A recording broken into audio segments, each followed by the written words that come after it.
반갑습니다. 타임 레버리지. 시간을 들여 막대한 시기로 치환한다. 주말 잘 보내셨나요? 네, 6월달이 시작이 됐습니다. 또 힘차게 시작을 해봐야 되겠죠? 이번 달도 좋은 일이 좀 가득가득 했으면 좋겠고요. 금일도 조심 다지면서 천천히 함께 성장해 보도록 하시죠. 주말 사이에 암호화폐 가격이 쉽지가 않았어요. 그쵸? 정말 뭐 요 정도 떨어지고 바닥 다졌으면 올라갈 때 되지 않았나 싶으면서도 추가적인 낙폭을 보여주면서 우리 개인 투자자들을 힘들게 했던 것 같습니다. 아직까지 매크로 거시경제 환경이 매우 안 좋죠. 불안정성에 놓여져 있습니다. 미중 무역 갈등도 아직 안 끝났고요. 또 트럼프 관세 정책에 대한 잡음 또한 있었죠. 미국의 재정 적자는 꾸준히 확대되고 있고, 일본, 미국에 대한 장기채 금리가 급등하는 등등 여러 가지 복합적인 악재가 주식시장과 암호화폐 시장에 모두 부정적으로 영향을 미치고 있고요. JP모건의 회장 제이미 다이먼 역시 조만간 미국 분열 온다니까 채권 시장 조만간 붕괴가 발생할 수 있다. 이런 경고 메시지를 주다 보니 사실상 우리 개인 투자자들은 손절을 하고 뭔가 패닉셀이 나오는 게 당연한 수순일 수도 있지 않을까 이런 생각도 드는 것 같습니다. 그러게요. 요 정도까지 매크로 환경이 안 좋았다면 큰 거래량이 동반이 되면서 기관들의 매도세까지 좀 나와줘야 되는데 개인 투자자들은 매도할지언정 그 기관들 세력들은 공격적인 매수를 하고 있네요. 이가 지금 맞물리면서 물량에 대한 큰 손바꿈이 최근까지도 이뤄지고 있습니다. 우리 투자사관학교 에이플 회원님들께서도 오히려 패닉셀을 하는 게 아니라 꾸준히 지속적으로 매수하고 계시더라고요. 아마 많은 구독자님들께서도 시드가 없어서 살 돈이 없어서 아쉽다. 이럴 때 주어야 되는데 돈이 없다 라고 하시는데 우리 김용권님, 우리 드래곤님께서는 이 당근마켓에 마크를 보내시면서 우리에겐 아직 보이지 않는 시드가 있습니다. 어서 준비하세요. 이렇게 말씀을 해주셨던 주말이었습니다. 로미케이님께서 이제는 다 팔아가지고 팔 것도 없다. 이러다 뭐 미니멀리즘 되겠다. 이렇게 말씀하셨고 레이플 회원님들은 또 2,000원대 후반대 잠깐 또 찍었었잖아요. 뭐 2,580원, 2,585원에 본인 체결됐다, 줍줍했다. 이렇게 또 본인이 분할 매수 저가에 들어간 것을 인증하곤 했었습니다. 왜 그럴까요? 왜 그 비트코인과 암호화폐 가격 폭락이 개인들은 나가는데 이 기관들, 대형 투자자들에게는 매수 기회가 될 수 있을까요? 참 아이러니한 것도 같아요. 그쵸?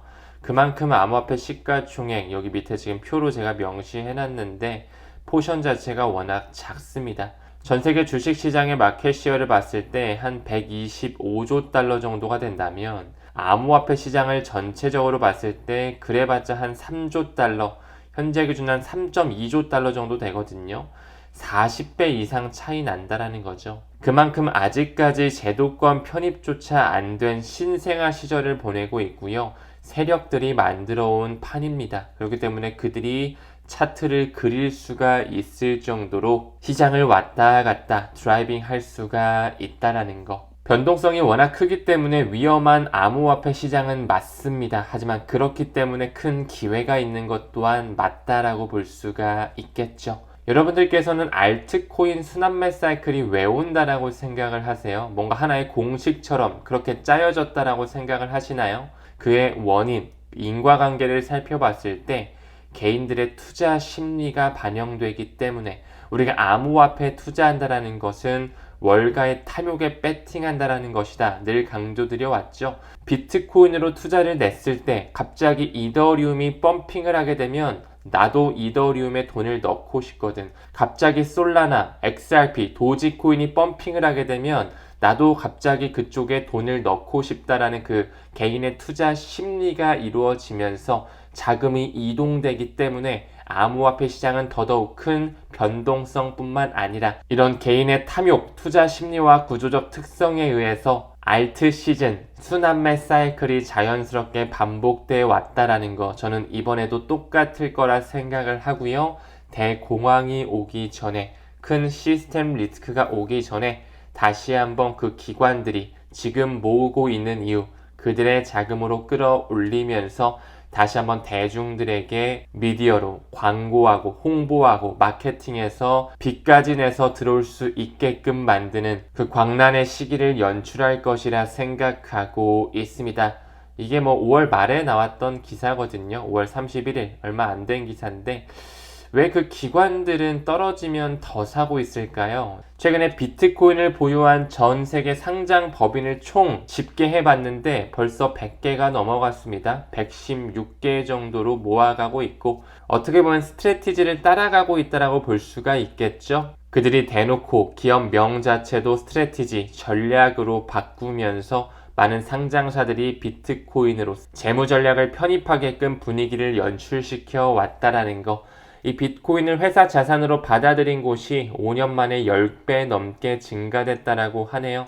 물론 작년 1월 달에 비트코인 현물 ETF가 승인된 것이 하나의 기폭제의 역할을 했을 수도 있겠지만서도 결국에는 디지털 패러다임으로 가기 위한 하나의 과도기적 시점에 그들이 스트래티지, 메타플래닛을 통해서 여러 가지 기업들, 상장사들이 암호화폐를 받아들이게끔 분위기를 고조시키고 있다라는 거. 비트코인뿐만 아니라 최근에 뭐 이더리움이라든지 솔라나, XRP까지도 기관에서 받아들이는 움직임이 포착이 됐었죠. 가끔씩 인터뷰 나가면 이런 질문을 주시더라고요. 도널드 트럼프가 당선되지 않았다면 혹은 트럼프 임기가 4년이잖아요, 미국은.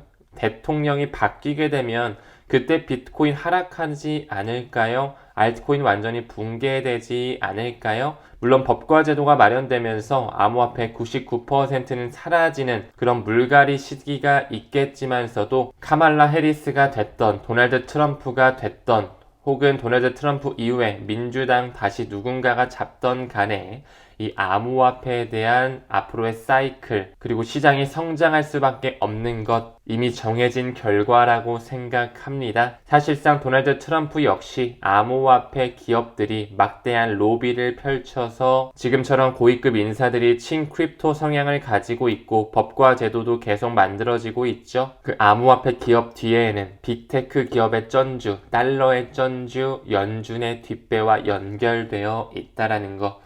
큰 판을 봐주셨으면 좋겠습니다. 최근까지 스트래티지가 비트코인을 다시 한번 매수하면서 58만 개가 돌파됐죠. 비트코인 계속 떨어짐에도 불구하고 기관들은 기업 재무 전략으로 확산하고 있더라. 6월 1일자 기사입니다.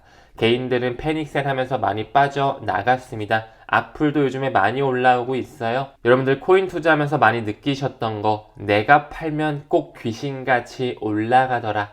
그 시기가 저는 머지 않았다라고 생각을 합니다. 즉 다시 말해 최근에 비트코인을 필두로 한 암호화폐 10만 달러, 11만 달러 좀 올라오더니만 주춤주춤하고 알트코인은 많이 좀 떨어졌었죠. 하지만 저는 추가 상승 가능성 여전히 긍정적으로 바라보고 있습니다. 한 온체인 지표를 미루어 보더라도 NRPL이라고 하는 Net Realized Profit Loss라는 지표거든요. 즉 시장 참여자들의 이익과 손실을 보여주는 온체인 지표를 미루어 보았을 때 비트코인의 추가 상승이 계속될 가능성이 높을 수 있다. 최근에 OTC 마켓에 대한 물량이 현저하게 떨어졌다라고 말씀드렸죠. 이제 그 기관의 매수세가 거래소까지 들어온다면 상승으로 갈 수밖에 없다라고 생각을 합니다. 즉 다시 말해 현재까지 보여줬던 횡보장, 지지부진한 흐름은 상승 소화를 위한 건강한 휴식이라고 생각을 하고요. 개인들이 떠나갈 수밖에 없는 시장 상황을 그들이 조성을 하고 그들의 물량들을 죄다 빼앗기는 과정에 있었다. 세계 최초의 디지털 은행이죠. 스위스 기반의 시그넘 리서치 책임자도 2025년 비트코인 강세를 바라보고 있으며 막대한 기관 수요 그리고 규제에 대한 명확성을 상승 요인으로 뽑고 있고요.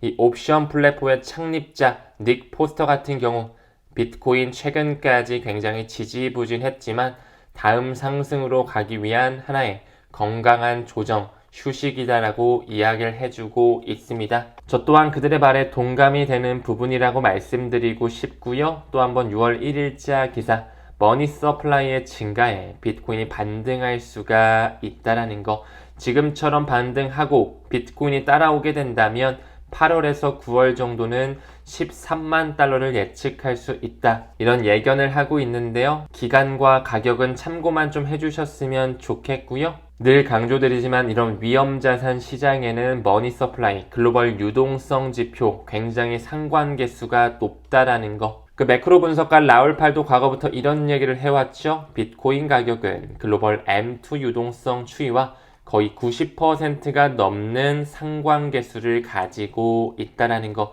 지금 지속적으로 글로벌 M2 통화량이 올라가고 있었습니다. 4월 초를 기준으로 해서도 머니 서플라이 사상 최대치를 경신하면서 돈이 찍히고 있는 모습이 연출되고 있었죠. 비트코인이 약 3개월 정도 후행으로 따라간다라는 역사적인 지표를 미루어 보았을 때 현재 지속적으로 글로벌 M2 머니 서플라이는 올라가고요. 비트코인이 다시 한번 물량을 소화하고 따라갈 수 있는 준비 과정을 하고 있다. 시간을 내 편으로 만들어 주셔야 되지만 좋은 수익률을 가져가실 수가 있겠죠? 다음 기사 봤을 때 미국 SEC에서 바이낸스에 대한 소송을 취하하고 있습니다. 조금 더 명확하게 말하게 되면 바이낸스뿐만 아니라 바이낸스 US 그리고 창펑자오에 대한 소송을 완전히 취하한 것이죠. SEC는 과거부터 바이낸스 US가 너희들은 미등록 증권을 판매했어, 미국 사용자들이 거래소에 접근하는 것을 막지 않았어, 차단하지 않았기 때문에 너희들은 고객 자금을 굉장히 리스키하게 관리했어, 이러한 명분으로 바이낸스 거래소, 바이낸스 US 거래소까지 소송을 한 바가 있었죠. 근데 슬슬 SEC가 소송을 취하하고 있습니다. 기사의 헤드라인에서 나온 것처럼 암호화폐 규제의 완화 조짐이 보이지 않을까. 그렇다고 한다면 리플과 SEC의 소송도 좀 끝나줘야 될 텐데 말이죠. 그쵸? 언제쯤 끝나게 될지. 이 또한 많은 개인 투자자들을 패닉셀하게 만들 수 있는 그들의 의도, 하나의 시나리오라는 것을 반드시 인지해 주셔야 되겠죠. 하지만 일각에서는 아직까지 혼선을 야기하고 있습니다. SEC에서 스테이킹은 증권이 아니라고 최근에 공식화를 했지만 아직까지 미국의 5개 주, 캘리포니아, 뉴저지, 메릴랜드, 워싱턴, 위스콘신주에서는 코인베이스의 소송 철회를 거부하고 있다라는 거. 하지만 결국에는 완전히 철회가 되면서 이더리움 현물 ETF에 스테이킹 편입이 들어오게 되겠죠. XRP 옹호자인 법률 전문가죠. 빌 모건은 XRP 보유자들이 주목해야 될 중요한 날짜를 지적하면서 하나의 타임라인을 생성하고 있는데요. 언제인지 봤더니 얼마 전 토레스 판사가 리플과 SEC의 항소에 브레이크를 걸었죠. 기각을 했었는데요. 이제 그 항소 법원의 현황 보고서를 제출해야 되는 마감 기한이 60일 정도의 유예 기간, 2달 정도 과거에 유예됐었던 거 기억하시죠? 한 6월 16일 정도에 만료되는 시점이 있다더라. 기간, 이 부분 참고만 좀 해주셨으면 좋을 것 같아요.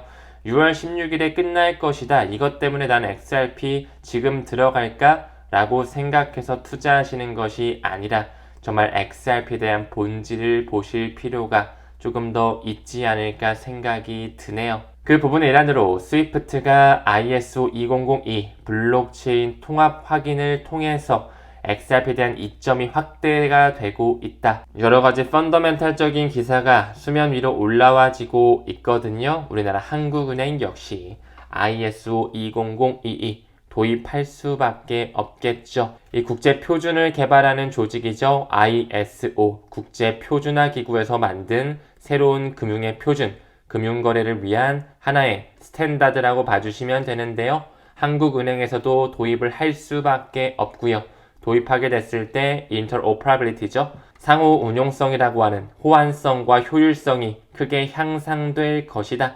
과거부터 글로벌 교역을 하면서 여러 가지 해외에 대한 송금 수요가 많았는데 그 스위프트 1.0 구조에서는 명확한 한계점이 있었다라는 거죠. 비싼 수수료, 느린 처리 속도, 제한된 접근성, 낮은 투명성 등등 이런 문제점이 아직까지 개선되지 않고 있었다면 이 새로운 표준 ISO 20022를 도입하면서 새롭게 바뀌는 국경 간 결제 시대를 준비하고 있는 것이겠죠. 이 한국은행에서 도입하려고 하는 ISO 2002 리플에서 특수 목적으로 설계한 국경 간 결제 솔루션이죠. 리플 네트워크가 기업 최초로 이 표준 안에 합류가 되어 있다라는 거. 리플의 공식 홈페이지 인사이트를 미루어 보더라도 이 표준을 통해 국경 간 결제 미래가 형성되어 있고요. 그들은 2004년서부터 이 표준을 제정해 오면서 계속적으로 시간을 끌어왔고요. 그들이 만든 리플 네트워크는 처음부터 ISO 2002를 준수하게끔 설계가 되어 있었죠. 굉장히 의사결정 기구로 손꼽히는 Registration Management Group, 그 안에 리플사가 이 분산 원장 기술을 공급해주고 있는 리플 네트워크가 탑재되어 있다는 거 매우 중요하게 볼 수가 있습니다. 한 최고 비트코인 분석가 크립토러스의 창립자인 조지 텅은 XRP가 현실적으로 8에서 10달러까지 오를 수 있다고 주장하고 있는데요.